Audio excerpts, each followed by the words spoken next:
Dinamalar online வாசகர்களுக்கு பெருங்குளம் ராமகிருஷ்ணன் ஜோசியரின் அன்பின் வணக்கங்கள். ஆவணி மாதத்திற்கான பலாபலன்களை பார்க்கலாம்.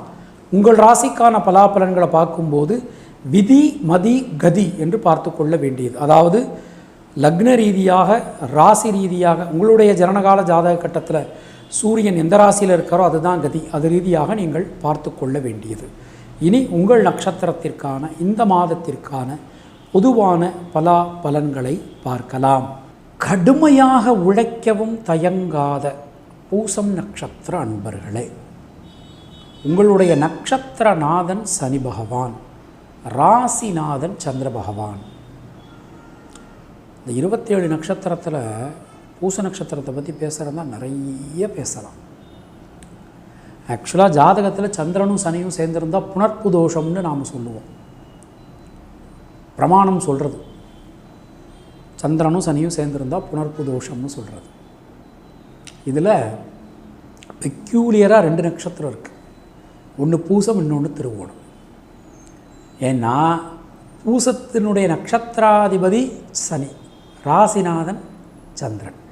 சிரவண நட்சத்திரம் என்று சொல்லக்கூடிய திருவோண நட்சத்திரத்தினுடைய நட்சத்திரநாதன் சந்திரன், ராசிநாதன் சனி. இந்த மாதிரி வேறு யாருக்கும் அமையாது. அப்போது இதை என்ன விஷயம் அப்படின்னா, அந்த 2 நட்சத்திரக்காராலும் திங்க் பண்ணுறதுக்கு முன்னாடியே ரியாக்ட் பண்ணிடுவா. அது செய்யக்கூடாது. சென்சிட்டிவ். அதை கொஞ்சம் கவனமாக நாம் இருக்கணும். இந்த மாதத்தை பொறுத்தவரை பொருளாதாரத்தில் ஏற்றம் உண்டு. அதில் கவலையே வேண்டாம். பல நல்ல மாற்றங்கள் வரும். குடும்பத்தில் இருக்கக்கூடிய சிக்கல்கள், குழப்பங்கள் நிச்சயமான முறையில் விலகும். பல காரியங்களிலும் இருக்கக்கூடிய சிக்கல்கள் நிச்சயமான முறையில் விலகும். இரத்தம் சம்பந்தமான உறவுகளால் அனுகூலம் உண்டாகும். பிரிந்திருந்த குடும்பம் மீண்டும் ஒன்று சேரும்.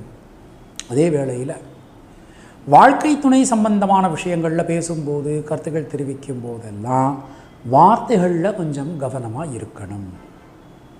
இந்த மாதத்தை பொறுத்த மட்டில் தொழில் உத்தியோகத்தில் நல்ல ஏற்றம், வளர்ச்சி, நிறைய விஷயங்கள், நல்ல விஷயங்கள் உங்களுக்கு நடக்கும். வெளிநாடு போவதற்கான வாய்ப்புகளை எதிர்பார்த்து காத்திருந்தவர்களுக்கு இந்த மாதம் நல்ல செய்தி காத்திருக்கு.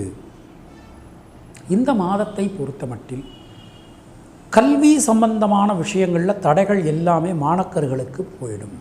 பெண்களை பொறுத்தவரை சுபகாரிய தடைகள் விலகும். நமக்கெல்லாம் திருமணமாகமான் ஏங்கி காத்திருந்த பெண்களுக்கு நல்ல செய்தி காத்திருக்கிறது. குழந்தை செல்வம் இல்லாதவர்களுக்கு குழந்தை செல்வம் நிச்சயமான முறையில் கிடைக்கும். ரொம்ப சிறப்பாக உத்தமோத்தமமாக இருக்கும். இந்த மாதத்தை பொறுத்த மட்டில்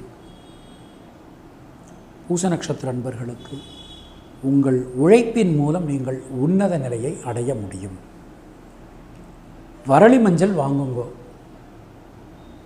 12 எண்ணிக்கையில் எடுங்கோ, மாலை மாதிரி கட்டுங்கோ, வாராகி தேவிக்கு கொடுங்கோ. சில ஊர்களில் வாராகி தேவி இருக்காது. இப்போ சில பேர் சொல்கிறா வீட்டில் வாராகி வச்சு வழிபட முடியாது சாமி அப்படிங்கிறா. இப்போ வீட்டில் வச்சு வழிபடுங்க. 12 மஞ்சளில் மாலை கட்டி போடலாம். ஒவ்வொரு திங்கட்கிழமையும் போடுவது விசேஷம். இப்போ பக்கத்து ஊரில் நம்மள்கிட்ட வாராகி தேவி இல்லைன்னா ஏதாவது ஒரு அம்மனுக்கு, நீங்கள் விருப்பப்பட்ட அம்மனுக்கு நீங்கள் கொடுக்கலாம். இல்லை வீட்லேயே அம்மன் ஃபோட்டோவுக்கு நீங்கள் தாராளமாக போடலாம். அந்த மஞ்சளை என்ன பண்ணலான்னா, அந்த மஞ்சள் எடுத்து ஏதாவது ஓடுற நீரோ அல்லது ஏதாவது தீர்த்த கட்டத்தில் விடுறது நல்லது. ஸோ வாராகி தேவி வழிபாடு பண்ணுறது ரொம்ப விசேஷம். உங்களுடைய சந்திராஷ்டம தினங்கள் செப்டம்பர் 9. அதிர்ஷ்டமான தினங்கள் ஆகஸ்ட் 24, 25.